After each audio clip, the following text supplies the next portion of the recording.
आउ एथर खामखेली कार्यकलाप को बर्दास्त करा नहीं दृढ़ कार्यानुष्ठान ग्रहण करा ये लोकों सरकार लोकों निकट में समस्त सरकारी योजना उपलब्ध कराइबा आपण मानकर दायित्व एभली तागिद करथिले विभागीय अधिकारी मानकु योजना बोर्ड अध्यक्ष भाव में दायित्व ग्रहण कलापर अध्यक्ष गौरीशंकर माझी प्रथम करी झरीगाँ ग्रस्त काल में झरीगाँ पंचायत समितिर विभिन्न विभागीय अधिकारी विकासमूलक कार्यर समीक्षा करा खास करी गमनागमन पानीय जल सम्मानित महिला एवं शिशु विकास प्रकल्प सहित अन्य विभाग अधिकारी मानक सह तृणमूल स्तर समीक्षा करथिले किंतु विभागीय अधिकारी मानक निकट में आवश्यक तथ्य नथिबारु अध्यक्ष दुख प्रकाश करथिले एवं पानीय जल एवं जेउ सब ग्राम को रास्ता अभाव गमनागमन समस्या किंबा आंबुलांस पहुंची पार नहीं से सबुर तथ्य जोगाइबा सह एहाको प्राथमिकता दे एहार समाधान लगी परामर्श देथिले एवं कृषि विभाग ठारू आरंभ करी प्रत्येक विभागीय अधिकारी को तृणमूल स्तर को जाई लोकों समस्या बुझा सह सरकारी योजना गुड़िकर सफल रूपायन लगी तागिद करथिले। Jharigaon Basant Sahu Odisha mobile TV Nabarangpur DPC रो दायित्व नेला परे आज प्रथम थर पई माननीय विधायक श्रीयुक्त नरसिंह भत्रा एवं नूतन मनोनीत स्वतंत्र विकास परिषद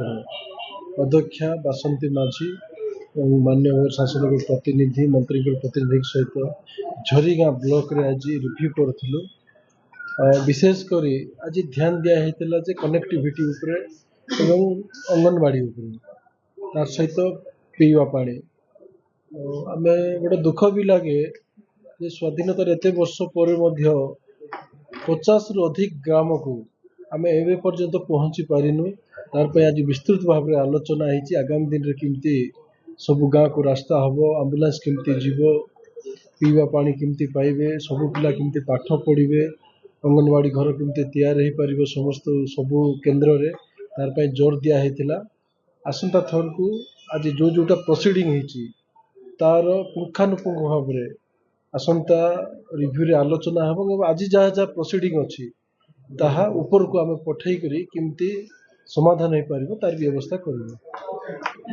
तो नवरंगपुर जिले में मुख्यतः रास्ता और पानी जल समस्या रही तो विभाग अधिकारी को कौन आदेश देले कौन आपको तार विषय केंद्र करे कौन कारण पाई पीवा पानी पाऊ नाहंती को कारण जो रास्ता जाई पार नहीं मानको डिटेल मगा हिची मागिला परे से लिस्ट देखला परे आमे माननीय सरकार करो विभिन्न विभाग रो जो जो विभाग रो माननीय मंत्री अछंती सेठी आमे पठेबू आ हेबा व्यवस्था करेंगे। जनक